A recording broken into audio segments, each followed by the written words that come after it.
Headline news most affecting Chilliwack this week. chillTV news director recovering at Abbotsford Regional Hospital after toe amputation. Emergency department wait times now viewable online. In an alleged sexual assault case, judge rules no mistrial. And how ugly is your lawn? You could win a prize. All right, Chilliwack, let's get started. As we reported last week, our own chillTV news director had been hospitalized in Chilliwack General Hospital due to an infection that originated in his left baby toe that started with a blister from wearing new running shoes.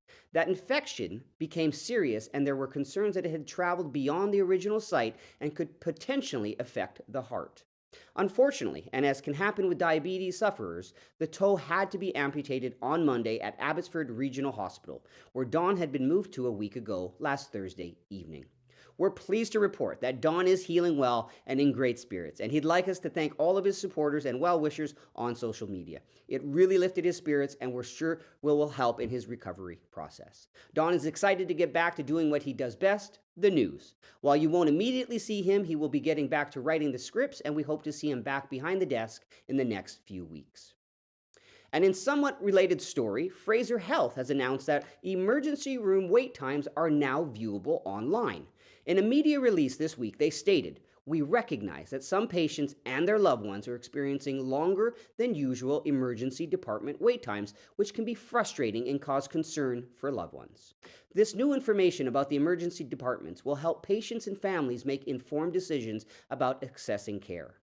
These estimates help demonstrate how long it may take to see a physician and the expected length of stay in the emergency department." While Fraser Health encourages people to familiarize themselves with the new dashboard, they advise that if they have an emergency, go immediately to the nearest emergency department or call 911.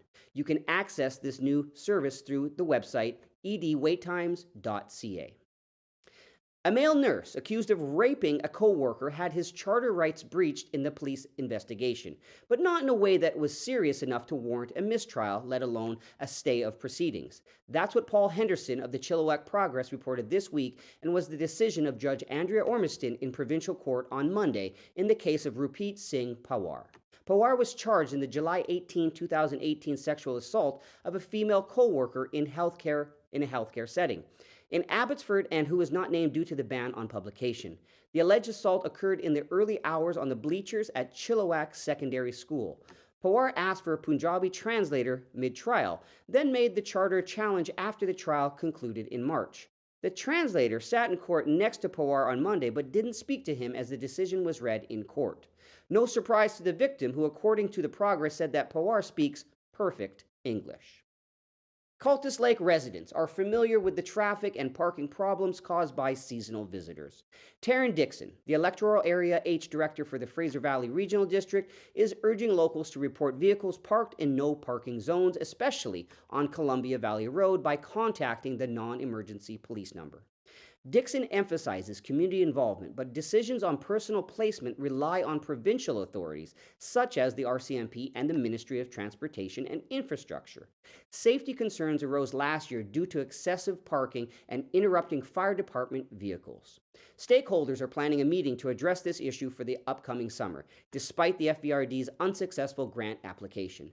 The Ministry of Transportation and Infrastructure's efforts to discourage shoulder parking with pylons have faced resistance.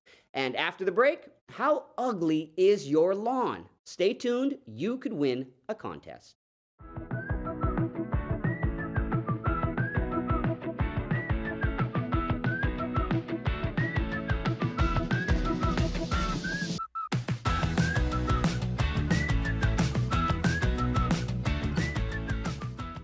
Now, finally, something for me to get excited about. The city of Chilliwack is introducing the ugliest lawn contest to highlight the importance of summer watering restrictions. Starting on June 1st, Stage 2 watering restrictions will be enforced throughout the summer in Chilliwack. Mayor Ken Popov emphasized the need for water conservation during the summer months when water usage nearly doubles. Following these water restrictions will help preserve the water supply for the community. Residents can participate in the contest by submitting photos of their maintained but not watered dormant brown lawns, as well as photos of water conservation initiatives like vegetable gardens, rain barrels, or rock gardens. Prizes include three Visa gift cards, which will be awarded to the winners. Lawn watering accounts for about 30% of municipal water consumption in the summer. Under Stage 2 restrictions, residents with even-numbered addresses can water on Wednesdays and Saturdays between 5 a.m. to 8 a.m. or 7 p.m. to 10 p.m., while those with odd-numbered addresses can water on Thursdays and Sundays during the same time frames. The contest will accept photos until October 13th. For complete contest details and more information on summer watering restrictions, residents can visit chilliwack.com/water. Jessica and Jesse Chandler couldn't believe that a set for life scratch and win ticket Jessica purchased while stopping for gas landed them the game's top prize of $675,000. I was at home at the kitchen table and I couldn't believe it was real. Jessica was quoted as saying, after she checked her ticket, I immediately texted and called my husband, then my mom. So what do you do when you win all that money? We're going to Disneyland. That's right, the Chilliwack couple plans to bring their kids on a Disneyland vacation and save for a home. They also stated that they never had a honeymoon when they first got married. They'll maybe do that sometime down the road. Wonderful news and congratulations to the couple. And as a side note, a bit staggering that in today's real estate market you can win $675,000 and begin to start thinking about saving for a home. And for those keeping score, Jessica purchased the winning ticket at Circle K on First Avenue on Young Road in Chilliwack. Ryder Newhouse, a 15-year-old boy with autism from Harrison, has achieved remarkable success with his Tommy's Choice dog cookie fundraiser. These delectable treats are now available in 10 locations across British Columbia, including Chilliwack and its surrounding areas. Ryder's initiative began with 3 businesses in June 2022, and the expansion demonstrates his true entrepreneurial spirit. Ryder's fundraiser supports BC and Alberta guide dogs, with a portion of the proceeds going towards the care of a puppy named Juniper. Over the past year, he has contributed around $1,000 to this cause. Ryder had the opportunity to bake cookies alongside Bill Thornton and Kim Goodall at Fergie's Doggy Delight Pet Bakery in Chilliwack, a bakery that played a significant role in his journey. Ryder started making dog treats for his own dog Tommy and expanded the idea to supporting guide dogs. The demand for Tommy's Choice treats has grown, and Ryder has sold over 15,000 cookies to date. To purchase Tommy's Choice dog cookies, they can be bought online at tommyschoicedogcookies.ca or in-store at various locations listed on the website. Tomorrow, Friday, June 2nd, marks the kickoff of the inaugural Chill Sounds Music Festival presented by Canex Building Supplies with Country Night, featuring musicians Jeff Moore with Jordan Culpepper and the Calvin Rempel Band. Comedian and Helena Paul presides tomorrow and over the next 4 Fridays. This Friday's gold sponsor is Westland Insurance. Tickets are only $10 to this 19-plus event with a free courtesy of Flashback Brewing Company. And if country isn't your thing, the other Fridays in June feature rock singer, songwriter, ska, and disco. Get on your dancing boots. Ticket info on Chill Sounds Facebook page. And after the break, sports followed by weather with Cari Moore.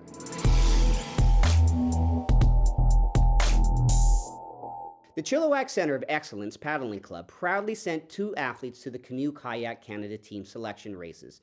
Nathan Christensen showcased his talent in the U23 category, securing a spot in the CKC U23 team for both slalom and kayak cross. He will represent Canada at the Junior U23 World Championships in Krakow, Poland in August. In the U14 category, Michael Smesko displayed remarkable skill, winning 3 out of 4 slalom races. The CCE, a nonprofit club located in Cultus Lake and the Chilliwack River Valley area, offers comprehensive instruction in flat water, whitewater, and competitive slalom racing for both adults and youth. Their training programs cater to all levels of paddlers, ranging from beginners to aspiring Olympic athletes. Summer courses, equipped with provided gear and welcoming participants with no prior experience, are available. For more information, visit ccekayak.com. Led by head coach Bob Reist, the Valley Huskers had a breakthrough 7-3 season. Despite a playoff loss, the team is optimistic for 2023 with many players returning. Spring camp is underway, allowing the coaching staff to assess player progress and evaluate new recruits for the upcoming season. Notable additions include Tyson George Kelly, TJ Robertson, and Stephen Canuck. The team's recent success has attracted talented recruits, reflecting their ambition to maintain their upward trajectory. The Huskers' first home game is scheduled for July 9th against the Langley Rams. For more information, visit valleyhuskers.ca or bcfootballconference.com. Unity FC and Rivers FC clashed in an intense BC League One soccer match hosted by Chilliwack. The game provided local fans with an opportunity to support their hometown players. League One is the highest level of amateur semi-professional soccer in BC, attracting current and former university soccer players who aim to elevate their skills and pursue professional opportunities. Chilliwack FC alum Victory Shambusho stole the show, scoring 4 goals for Unity FC in their 7-0 victory over Rivers FC. Shambusho, who typically plays in Langley, also coaches youth players in the area. Aiden Miller, a former provincial team player, showcased her talent in the women's game, contributing to Unity FC's unbeaten season. For more information, visit unityfc.teams/clubs or league1bc.ca. And now, Cari, I've heard a rumor, and tell me, it isn't true another heat wave? Thanks a bunch, Steve. Heat wave, maybe, but probably pretty more normal temperatures for this time of year. But it's going to get down to 9 on Sunday, so your plants might, be hurt a little bit. But up to 31 next week. So we're going to work on our tans all week long, and it's going to be cooling off in the evening, so it's going to be great. We hope you're getting better, Don, and we look forward to seeing you soon. Back to you. Thanks, Cari, and thanks to everyone for watching. The weather is looking mighty fine for the weekend and into next week. Get out and enjoy it. And always, if there's a story you think we should be reporting on, send us a note to news@chilltv.ca. See you next week.